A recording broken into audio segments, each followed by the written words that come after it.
Everyone hear me? Yes? Okay, wonderful. I've been going through and reading a lot of where everyone's from. Thanks so much for sharing. It looks like we have quite a few from Halifax and Newfoundland, all over Toronto, Kingston, Trenton, Moose Jaw, Cold Lake, Edmonton. Awesome. That's so great. We have so many, Comox, awesome. We have so many of you on here today. I can't believe it. I usually don't get this many attendees. So especially on, at least here in Halifax or Nova Scotia, it's going to be really nice today. So I really appreciate you joining me for the next half an hour to 40 minutes or so. And hopefully you'll get kind of what you're looking for out of this presentation. So the first thing I will say is that there is a poll posted. I think most of you have gone through and answered it, but just if you could tell me your affiliation with the CAF. And then after that, we will be able to move forward with the presentation. And then at the end of the presentation, there's also going to be two more questions, one about the content that was in this presentation, and then another about how you felt about this platform. So I'm going to turn my camera off just so that we can have a full view of the PowerPoint. If you have any questions throughout the presentation, you can just write them in the chat, and then I'll keep my eye on that, and hopefully I'm able to answer them for you.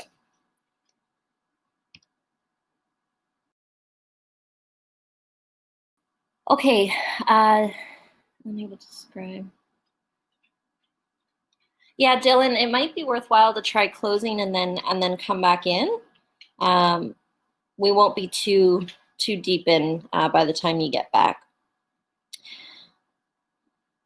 Awesome. Okay, so today we're going to talk about nutrition and physical activity, and basically really just put a spin on it and talk a bit about the different activities that we might be doing now that the gyms aren't open, even though they're opening soon, but really just putting a focus on the fact that outdoors can serve as physical activity just as much, if not better, than a gym itself. So taking advantage of your surroundings around you. So my name is Victoria Stead, and I'm a registered dietitian and a health promotion specialist here at CFB Halifax. I've been with the company for just about a year now.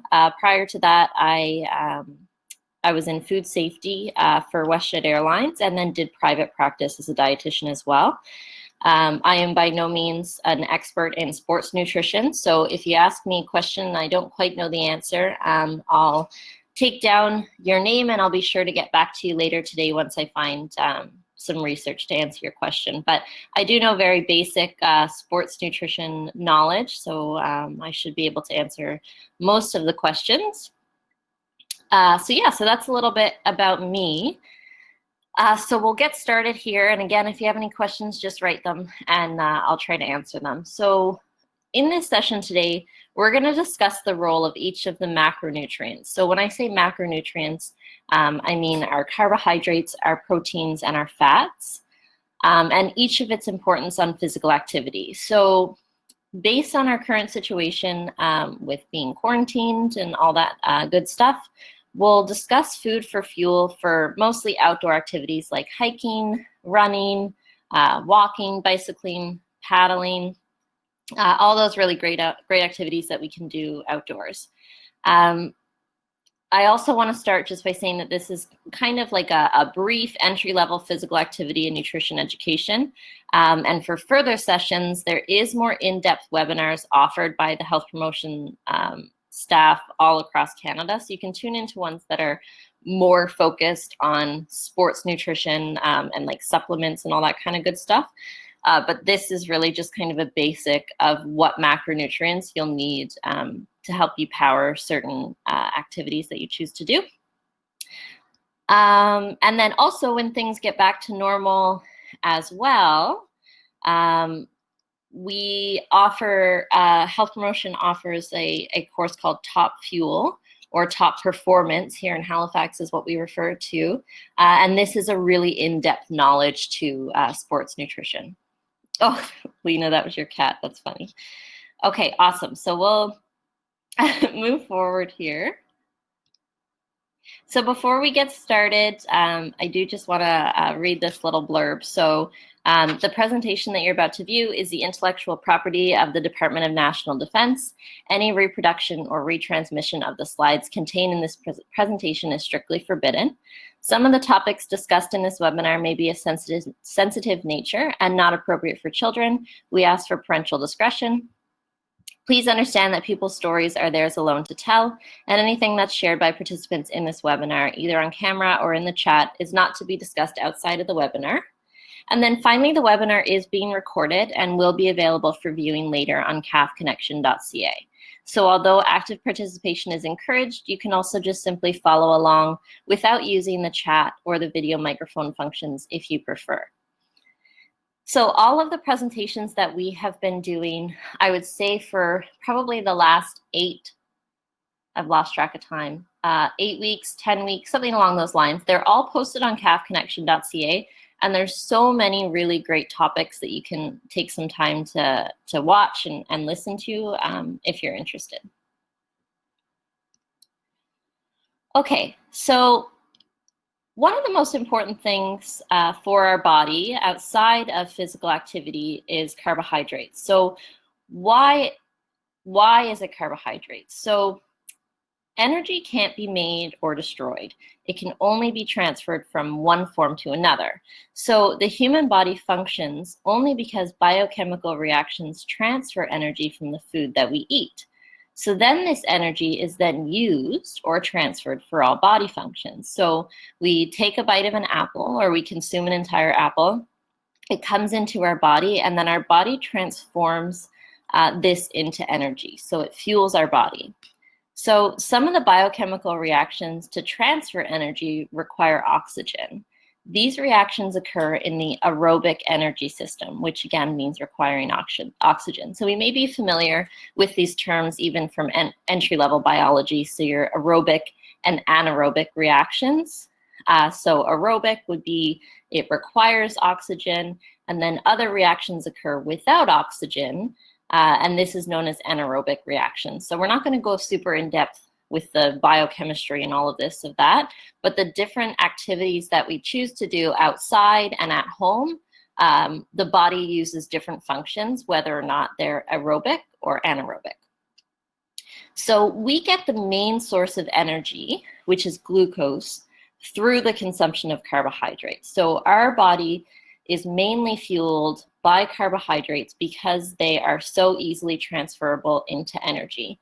We'll talk a little bit more about fat and protein, but they take more steps for the body to be able to use it as energy. So knowing that we always have the option to consume a piece of fruit or whole grain bread or any type of carb to fuel our body with energy is the best source.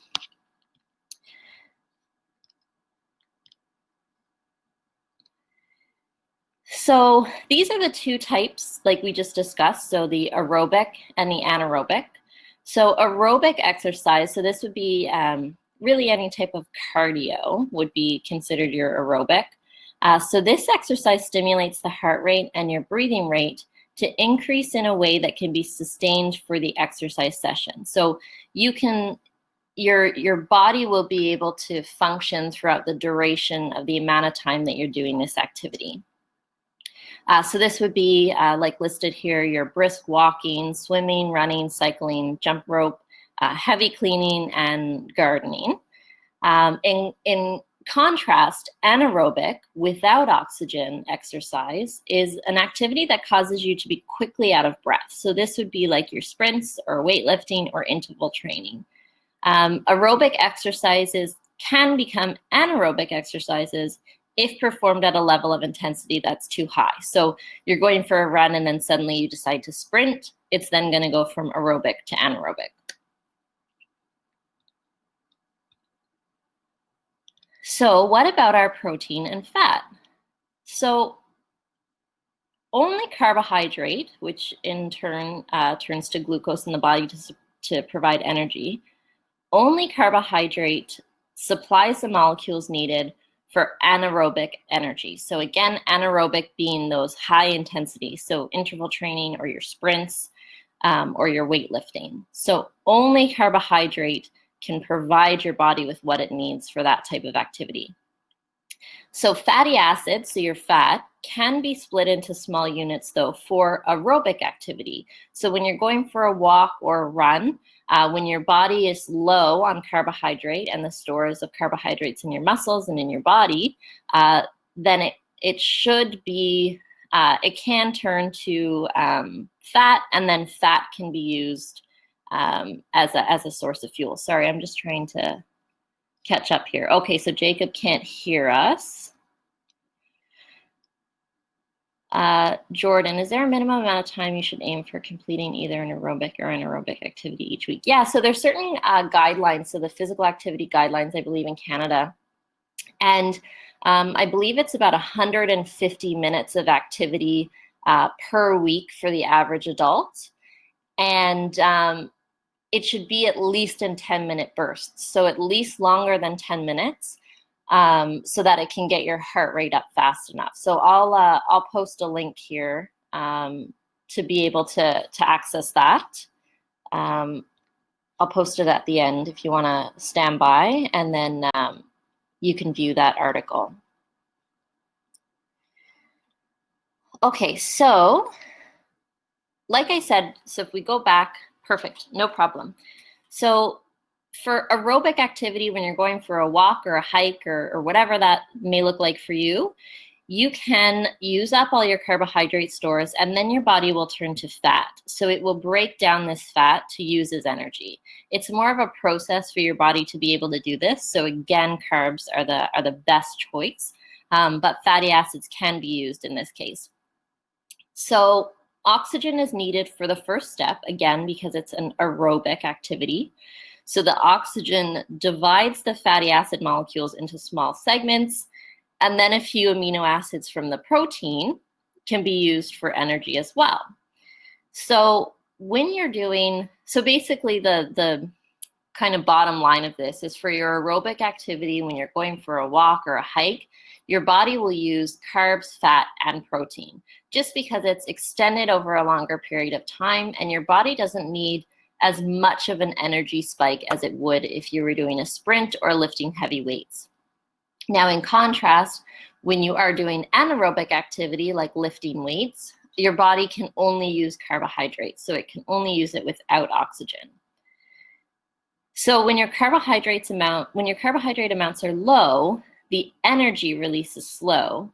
So carbohydrate is the fuel for high intensity exercise and a key component for lower intensity physical activity. So your high intensity exercise requires carbohydrate at all times, and then your lower intensity physical activity, such as walking, will need it as well in the beginning stages.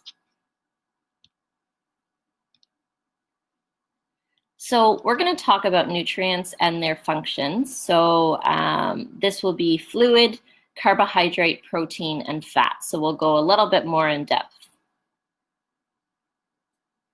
So Beth, if your body's in ketosis, that's a great question. Your body will use fat as your fuel, but it does take a lot more energy for your body to be able to transfer fat into ketones to then be used for energy. So it puts a lot more of a strain on your body. That's not to say that your body can't function properly with using fat as its main fuel.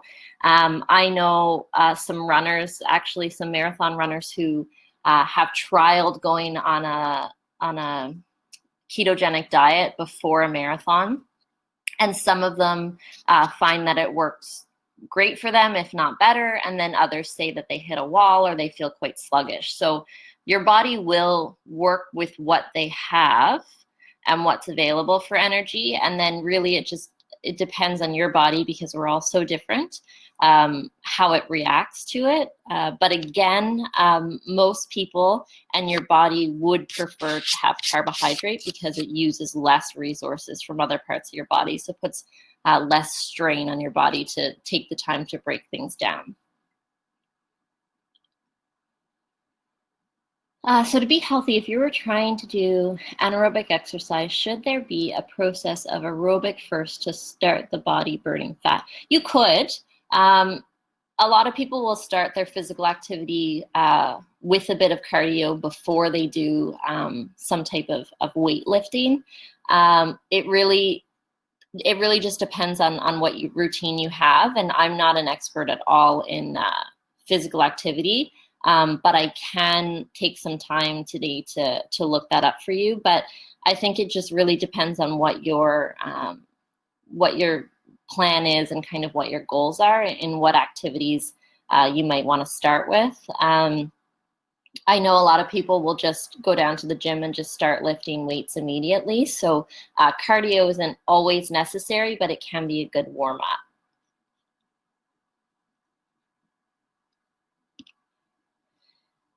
So fluid. So often, sadly, fluid is often forgotten.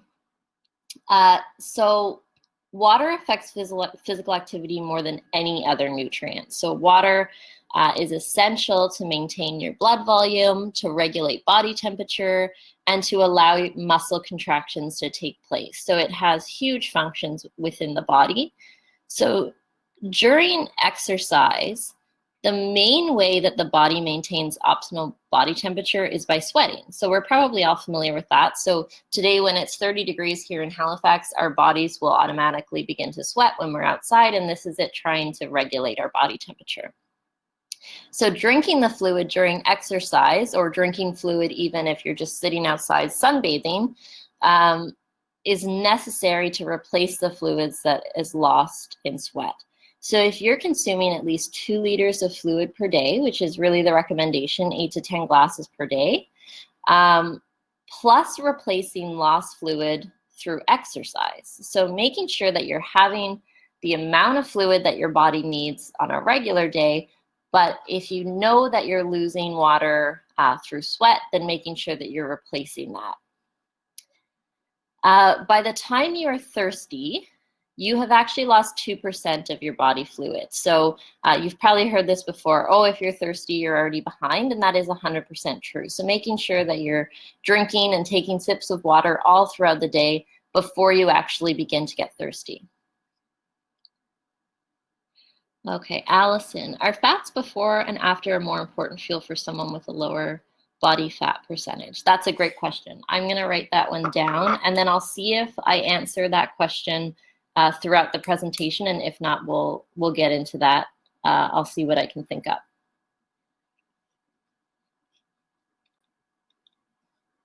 So next, again, we'll talk again about carbohydrate. Oh, how do electrolyte drinks like Gatorade compare to water? Certain times they're more effective than not. Yeah, so your electrolyte drinks like Gatorade provide your body with, they'll have like your sodium and potassium and different minerals in there to help your body, because when you sweat, you lose a lot of these different nutrients in your body. So this will help replenish that for you. So the only time that really a Gatorade or Powerade or something like that is necessary is if you've done really high intensity workouts. So if you're at the gym, if your activity usually lasts anywhere longer than like 2 hours, is something when you should have to replenish with a sports drink. So with that being said, my colleague is going to talk about sports supplements next Tuesday at 1:30 Eastern Standard Time. So June 1st at 1:30 Eastern Standard Time. And if you have more questions or you want to tune into that one, that would be great, because she's going to go into more conversations about your sports supplements. But is there a certain time they're more effective than not?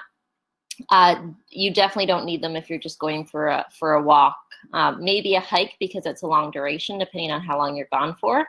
But generally, any activity that's probably over 2 to 3 hours would be a good time to start thinking about taking the electrolyte drinks. And Dylan, yep, I'll before we leave, I'll scroll up to see if there's any other questions. How do these compare to water?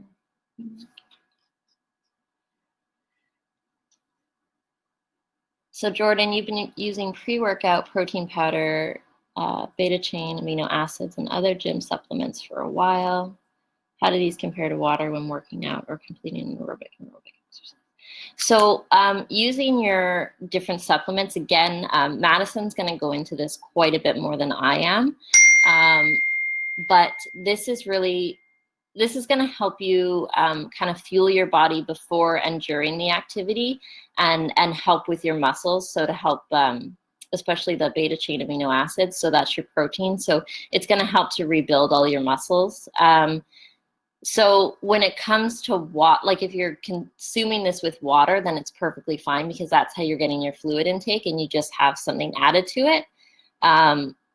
So as long as you're still getting some form of fluid, whether that's water or water mixed with something else or whatever, I'm assuming a lot of us who exercise aren't drinking like a Pepsi or something while we're doing it. So we don't really have to worry about that. But how do they compare to water when working out or completing? So really anything that's any type of fluid is going to help to give your body energy, if that helps your question.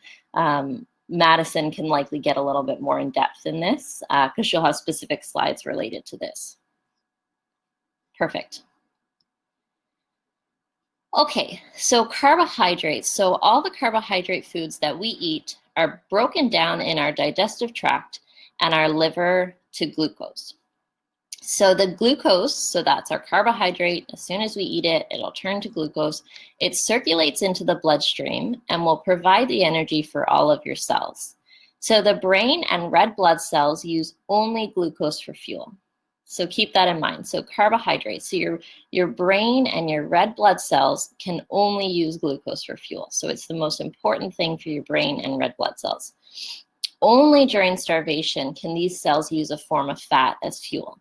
So if your body is in some form of a starvation mode, it will choose to a different type of macronutrient to be able to fuel it, but it takes so much more energy for the body to do that. So while you're at rest, glucose is broken down by the cells to release energy. So when you're doing an intense exercise and when the heart and lungs cannot deliver enough oxygen to keep up the energy demand of the muscles, glucose can be partly broken down to release a little energy. So this is when we're doing our weightlifting or our sprinting. We can't get enough oxygen, so it's an anaerobic activity at this point. Glucose can be broken down and will release a little bit of the energy that we need.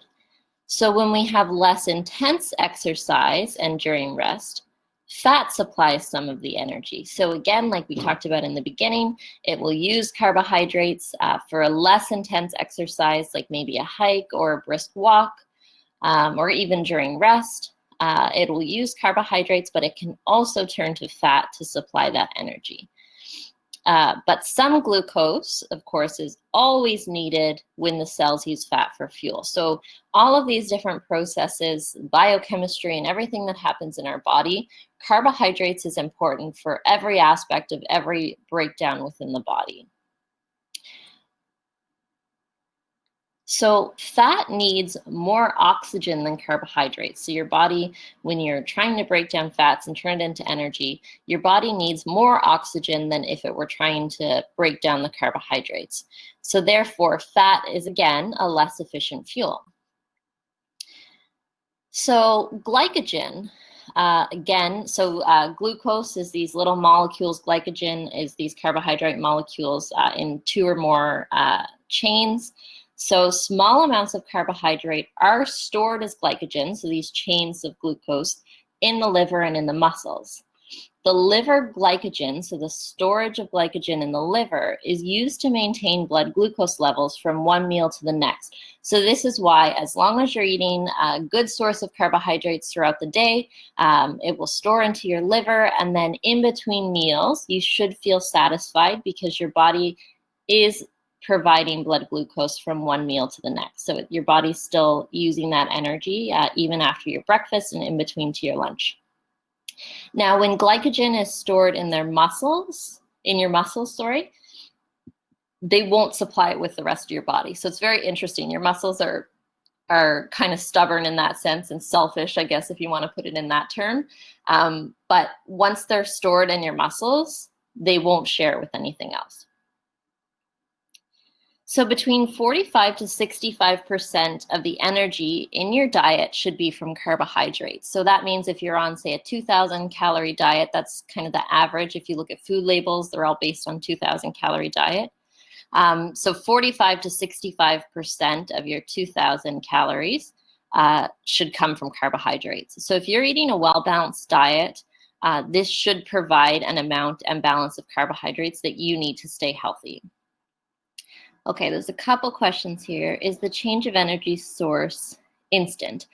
It really just depends on kind of how your body processes it. So if you're starting to run low on carbohydrates, then your body will start working harder to start converting fat to fatty acids, and then to convert it to ketones for energy. So yeah, it's pretty instant. It's just you might hit a bit of a, depending on kind of how your body reacts to the change, it should be pretty instant that it turns to a different source of fuel. So if you're out for a hike, you might get a bit tired or fatigued. That may be the point at which you're running low on your carb store and it's switching over to a different form of energy. How does insulin sensitivity affect glycogen glucose metabolism? So Marianne, I'm going to write that one down because that might be a little bit of a longer answer. So I will get back to you on that one. Oh gosh, that's a loaded question, Jordan. What's my opinion on the keto diet? That is really up to everyone's own discretion and how your body reacts to a keto diet. When I was in private practice, a ketogenic diet was really just kind of coming about. That was 2 to 3 years ago. It was getting quite large. At that point, as a dietitian, it wasn't super supported by the college that we're affiliated and regulated with, just because there isn't and wasn't enough research on how your body reacts to fat as fuel. And fat as kind of the main source of energy for your body. I think it really, again, just depends on how your body reacts to consuming only fats, and then also making the choice of good, healthy fats to eat. So I know a lot of clients that I had who were trying the ketogenic diet, they would do these fat bombs like avocado, cream cheese wrapped bacon bite things. And so a lot of the choices that they were making weren't healthy sources of fat. So really, I think it's important that if you're trying to do a ketogenic diet, that you're really, you're doing your research and possibly working with a health professional to make sure that your body is functioning the way that it needs to. Okay, so a little bit back to carbohydrates here. So you might be familiar, there's 2 main types of carbohydrates. So there's our fast digesting and our slow digesting. You may also know them as a simple carbohydrate versus a complex carbohydrate. So our fast digesting carbohydrates are digested and absorbed much more quickly than our slow digesting carbohydrates, which makes sense, right? So they digest fast, so they're absorbed. They digest slow, so they're not as well absorbed. So the speed of the digestion affects the rate at which energy is delivered to your body, as well as how much your blood sugar levels are affected. So if you think about when you consume a sugary drink, so you're having a Pepsi or orange juice or something along those lines, you might remember how quickly you felt that really big burst of energy. So that's the fast digesting carbohydrate in action. So a slow digesting carbohydrate, on the other hand, will give you a steady supply of glucose over a longer period of time. So again, if we think about it, you consume a sugary drink, so you have some Pepsi, you immediately get this spike of energy, and then you might feel that little bit of a crash, or it might not be a little bit, it might be quite a crash. So you'll start to feel fatigued. If you think about having a slow digesting carbohydrate, so you're having, say, I don't know, a smoothie or that has some fiber and all that good stuff in it, you're going to have more of kind of a bell curve action. So your body will get a small little amount of energy, and then it will kind of flatten out on this bell curve, and then it will slowly go down. So you won't have that big spike of energy. Instead, it'll be a slow process. So you'll feel a lot better when you consume something like that. For coffee, I mean, that's going to give you a burst of energy on its own just from the caffeine. If you fill your coffee with sugar and cream, then that will also give you that big spike of energy. As for your coffee, is not going to provide you any other source of carbohydrate aside from if you add sugar and cream into it. So otherwise, you're just going to get the effects of the caffeine from coffee. But really being aware of what you put into your coffee and how that might affect your blood sugar levels and how you react. Now, if you're using kind of like a natural form of sweetener like stevia, that won't cause a big spike in your blood sugar. So protein. So protein, we all know, is really the structural part in our bodies. So our bones, our muscles, and our tendons are all made up from protein. It takes energy to put protein into the body structure. So carbohydrate is needed to supply the energy for building. So again, really reiterating that carbohydrate is pretty well needed for every process that your body goes through. So your hormones, like insulin, are made up of protein. So are the enzymes that digest the food in our digestive tract. So protein also acts as a carrier to move your nutrients like iron and calcium. So you consume a meal high in iron and calcium. So say, for instance, you're having, I don't know, a glass of milk, I guess. So protein is made up of a bunch of these things called amino acids, and they will grab the nutrients like the iron and calcium, and they will carry it through your body in through the digestive tract and move the minerals from inside your GI tract across the cell membranes into the bloodstream. So some people feel that if a little protein is good, then more must be better. But there is a limit to the amount of protein your body can use for protein-related functions. So the maximum amount of protein that anyone wants to consume is about 2 grams per kilogram of your body weight. And when I say 2 grams, that would be for someone who is like a bodybuilder or something. So your average standard person does not require that much protein. So when you do have excess protein, it will be used as fuel or it will be stored as fat. So when your protein is used for energy, your liver and kidneys have to do much extra work to remove the nitrogen part of the protein. So again, your body has a lot more work to do when it's trying to use protein as energy. While protein is important for healthy, active bodies, you need much less protein than carbohydrates. You only need about 10 to 35% of your daily caloric needs from protein. So if you're a really active person and you're using a great deal of energy each day, the large amount of food that you eat will provide both the amount of energy and all the nutrients and likely protein that you need. So it really all comes back to if you are consuming a balanced diet, so if you're following Canada's food guide, or you're making sure that you're getting a good amount of your carbohydrates, your protein, and your fats, then your body should get everything that it needs. Why are protein powders and supplements so popular? Is that just for muscle restructuring? That's a really great question. I think they're popular a lot because of the marketing that goes behind it. A lot of them also provide a lot of other different nutrients in them as well. Again, I think it's this thought that more protein is better to help with your muscles. Some people might use them mainly because they don't consume enough protein in their diet, quite possibly. But again, Madison will go in more in depth on this, and she'll have done the research specific to the protein powders and supplements. So she will hopefully be able to answer that question a little bit more. Is there a maximum amount of protein your body can absorb per meal? I've heard people say you can only take 20. Yeah, so the average meal should be about 20 to 30 grams per meal.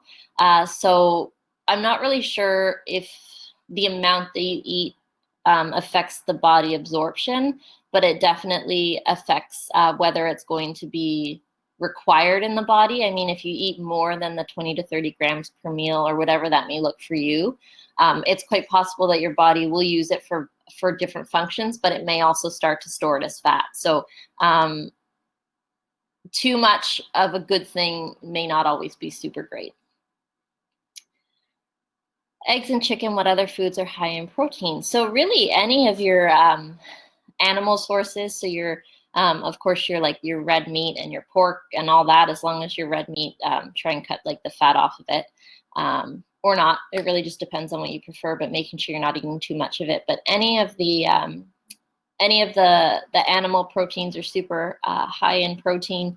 There's some vegetables that are a bit high in protein, like your leafy greens, legumes, so your chickpeas, lentils, all that good stuff. If you follow a vegetarian or vegan-based diet, you can get your protein from different plant-based sources.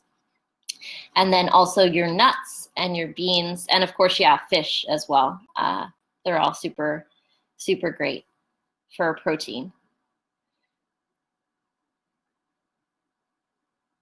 Yeah, Jarrett, that's probably quite right, is that it is an easier way to get the protein. So for instance, if you exercise, say after work, so you had your lunch and then you're exercising before you choose to have supper, then having that protein may assist with your workout, but also making sure that you're not necessarily adding too much extra protein, especially if you're going to have a nice supper meal with like a nice piece of chicken or fish or whatever, just not overdoing the amount of protein. But yeah, it's great for people on the run and on the go, and for those who don't have the time to consume a good protein source prior to their exercise. Yeah, they supplement what we don't consume. Yeah, wonderful. Whoops, went a little bit too far. There are plenty of reasons why a vegetarian who needs. Yeah, absolutely, exactly. So whatever you're doing for your exercise is really going to depend on how much protein you need. So when all of this when the world gets back to a little bit of a normal stage and Health Promotion starts offering our classes again, whether that looks like it's in person or online, the Top Fuel course will help you calculate the exact amounts, or not exact, but like pretty close, the amounts of carbs, protein, and fat that your body needs based on the exercise that you're doing. So when I say earlier that 2 grams per kilogram of body weight of protein is really only necessary if you're doing crazy, crazy amounts of exercise. So you kind of look at charts and do these equations to figure out, okay, well, I'm just going on a run every morning. How much protein, how many grams of protein should I consume per kilogram of body weight? So that course, keep your eye open on it. If you're really into physical activity and you really want to know kind of how to really affect your performance and improve your performance through nutrition, then that's a really, really great course to take. A meal rich in complex carbohydrates would be better after workout. Yeah, so complex carbohydrates, like those that are super high in fiber, can actually cause GI or gastrointestinal distress during a workout for some. So usually if we'll talk a little bit more about this here in a few slides, but essentially a simple carbohydrate, a fast digesting carbohydrate, is really going to help fuel your workout in a quick amount of time versus having something that's a bit more complex, which will take longer to provide your body with that energy.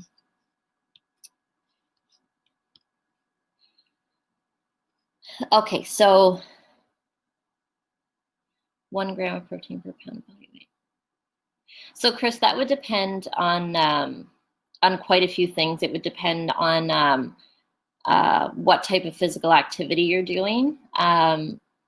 So it's hard for me to say at this point. It might be a bit low, I believe the scale might be more of like a 1.2 gram of protein per pound of body weight in the beginning phases, or 0.8 actually. Yeah, so 1 gram of protein is probably good depending on what type of activity you're doing, but it's hard for me to say vigorous 2 hours a day of weightlifting and cardio.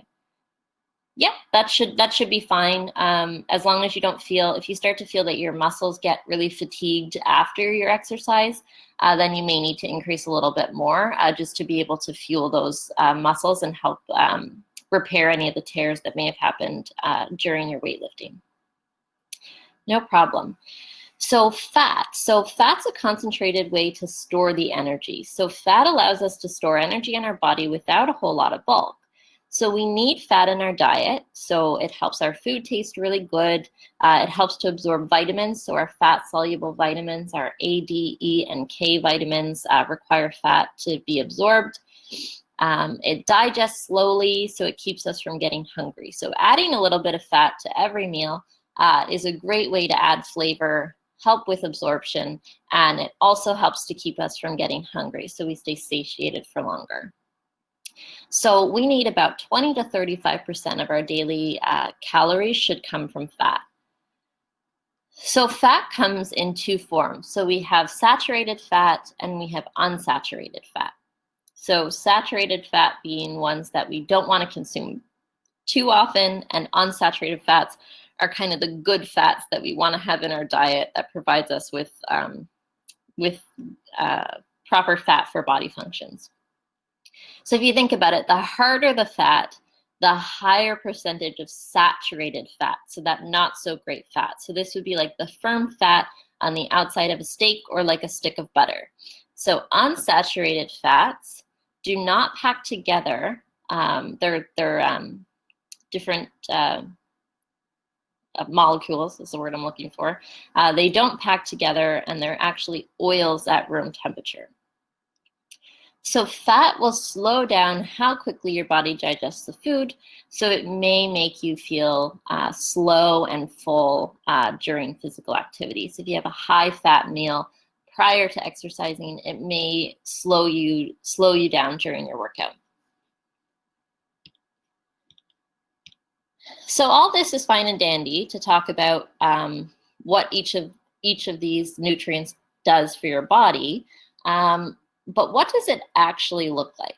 So what should we actually be eating? So if we talk about aerobic activity, so again, the activity that requires oxygen, any type of cardio activity, so hiking or running.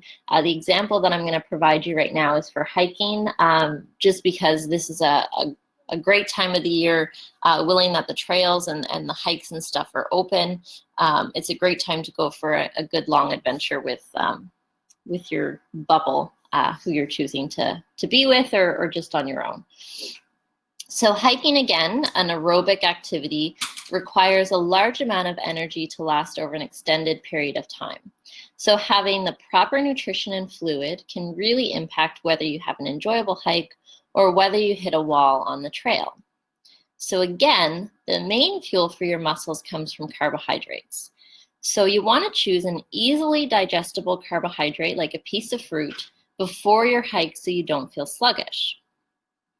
So the act of hiking can actually suppress your appetite, so plan to eat anyways, as calories play an important role in regulating your body temperature.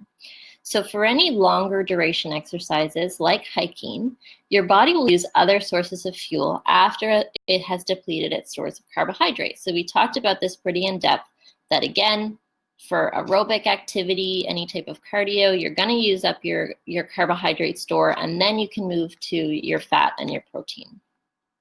So consuming carbohydrate foods before exercise can maintain and increase your blood glucose level and top up those glycogen stores in your liver and in your muscles so that it can be released and provide you with energy. So if you're going for a hike in the morning, so say Saturday, you decide, hey, this is a good day to go for a hike.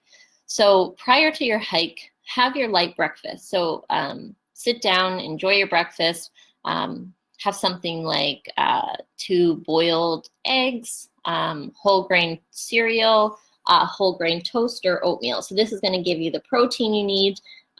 Your whole grain cereal is going to give you the complex carbohydrate, and same with oatmeal as well. So the other options can be low-fat yogurt you can have beforehand. That's going to give you protein. Whole grain pasta. I don't really know if you're going to eat that for breakfast, but depending on what time of day you're going on the hike. And then fruits and vegetables are going to provide you a good source as well. So really, I know personally for myself, if my husband and I are going for a hike, we're going to do it in the morning. So we're going to have breakfast beforehand. So we're going to have our eggs, oatmeal, cereal, whatever that may look like. You're also going to want to aim to drink about 2.5 to 3.5 cups of water. So really start in your fluid intake before you start hiking on the trail. So snacking throughout a hike is just as equally important, especially if you plan to take a longer day hike. So try to snack at least once per hour. So pack your backpack full of really good snacks. So this can be trail mix, nuts and seeds, peanut butter and crackers, cheese and crackers, as long as you're eating the cheese within a good amount of time so it doesn't spoil, beef jerky, granola bars, fresh fruit that's not super perishable. Like I probably wouldn't take a banana on a hot day, or even a sandwich. So for fluid, you want to be in the habit of taking small sips throughout your walk. So if you're thirsty, again, you're already behind and you've already lost about 2% of your body fluid. Also, you want to save any alcohol, tea, or coffee until after you finish the hike, just because this can start to deplete your stores, as much as it might be to kind of find that that end to the hike, and you sit down, you have a picnic, and you crack a beer. That may severely impact how you feel on your hike back. So once you're home from your hike, look for options with protein and complex carbohydrates. So this would be, you get home, maybe you cook a piece of salmon, and then you have a complex carbohydrate like brown rice or root vegetables, so like your sweet potato or carrots or turnip or anything along those lines, and making sure that you're refueling an hour after your hike, and then again, not forgetting your fluid. So making sure that you're drinking that 2 liters per day plus more that you lost throughout the hike. Now, if we think about anaerobic activity, so sprinting, for example, it requires a burst of short energy and requires glycogen as the main source of fuel. So again, in contrast, when you're doing an anaerobic activity, your body can only use glycogen as its main source of fuel. So it's not going to pull from those other stores like your protein or your fat. So if you're choosing to do a quick burst of activity, stick to a fast digesting carbohydrate. So when I say fast digesting, I mean something that we talked about earlier that's going to spike up your blood sugar to give you that energy and burst that you need. So this would be like a fruit smoothie, even just a piece of fruit, a granola bar, or a rice cake. You'll also want to pair it with a source of protein that's easy to digest, like a hard-boiled egg, a glass of milk, or Greek yogurt. Make sure you limit the amount of fat that you consume before an anaerobic activity, because it can slow down digestion and can make you feel full and slow.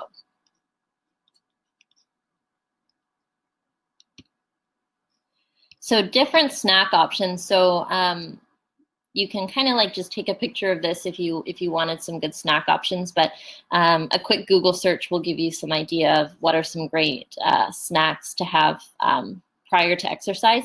But one thing I do want to say is that try to utilize your meals as your fuel for exercise. So if you're choosing to exercise, say you're going on a hike in the morning, try to use breakfast as that source of fuel. Same thing, like if you're exercising in the evening, try to use supper as that source of fuel if it falls within the right amount of time. We're fortunate now that the days are much, much longer than they were, so we have the opportunity now to maybe do some outdoor activities in the daylight after supper. So otherwise, if you're not exercising about an hour after a meal, then add your snacks in so that you don't hit a wall during activity. So these are different snacks that are super great for pre-exercise. So say, for instance, you want to exercise like we talked about right after work. You don't want to eat supper yet. So you're going to want to have a snack before you exercise, because the last big meal that you would have had would have probably been 3 to 4 hours ago. So if you're participating in an activity that's longer than 3 hours in length, you're going to want to bring snacks with you. I also really want to say, and I might say it in the later slides, or in the next slide. Let's go and see if I do. Okay, bottom line. One thing I really want to mention is that if you're new to different activities, like say for instance, you're only now getting into hiking or sprinting or running or whatever new activity is that you're doing, make sure you stick to foods that you know your body can handle well. There's not much worse than when you go to exercise after you had something that your body's not familiar with. And then you end up in agony because your body can't tolerate it as well as you might have thought it was. So really stick to kind of the basics of things that you know your body can tolerate well. So to kind of wrap this up and to conclude what we've been talking about, carbohydrates, again, are our main source of fuel for energy. I feel like I've really etched that into everyone's brains at this point. You're going to hear me every time you eat now saying carbohydrates are the main source of fuel. They're the most easily converted to energy for our body to use as fuel. So again, when you're going for a hike, a long distance walk, a run, or a paddle, having a meal with carbohydrates, protein, and fat 1 hour before exercise will help you top up your energy stores. Remember that your aerobic activity uses carbohydrates and can also use fat as fuel. For weightlifting and sprinting, an easily digestible carbohydrate right before you exercise will help to provide your body with that quick burst of energy, again, because in those activities, your body will only use glycogen and glucose to fuel that workout. Always be sure, again, to really consume adequate fluid, especially if making sure that you're adding more fluid when you're sweating from an increased amount of activity, and if it's hot outside to make up for any of the loss. And so like I talked about earlier, for those of you who asked great questions about sports supplements, Madison, my colleague, also a registered dietitian, is going to be hosting a webinar next Tuesday at 1:30 Eastern Standard Time. If you want to sign up for that, she'll be able to answer much more of your sports supplements. So I like to always end my presentations, for those of you who have joined me before, talking about kind of not super relevant to the topic that we're having, but as a dietitian, I like to kind of point this out, that it's really important that during this really stressful, crazy time that we're living in right now, is that it's important to not try and change everything about yourself at this time. So don't try and say, oh, well, I'm working from home, I have all of this extra time now to exercise and lose weight and all this stuff. That's a lot of pressure to put on you when we're going through such a hectic time. So really taking time to focus on yourself and your health, but not setting unrealistic expectations. And I also like to point out that in every balanced diet, there's always room for treats. So just because we might be exercising a whole lot and we want to gain muscle and lose fat and all this super great stuff, you really have to, you have to treat yourself. You have to, if you start to choose to not eat anything that you really enjoy, then there's not much to enjoy, right? So there's room for every imbalanced diet. Donuts are kind of my go-to, especially now in Halifax. We have all kinds of super great artisan donuts, if you will. A Girl Guide cookie for a good cause, absolutely. So before you go, I might have lost some of you already. I'm going to post a couple of the polls that I just need you to answer if you have the time. So that is on how satisfied you are with the Demio platform, and if you feel like what you learned today can help kind of with your daily living. So I'm going to scroll up a bit. For those of you who asked questions, I'll scroll up if you want to stay on and see if I can answer them for you. So yeah, so thanks so much for joining in. I really appreciate your time on this nice Thursday. And I hope that you have a really great day and a great weekend.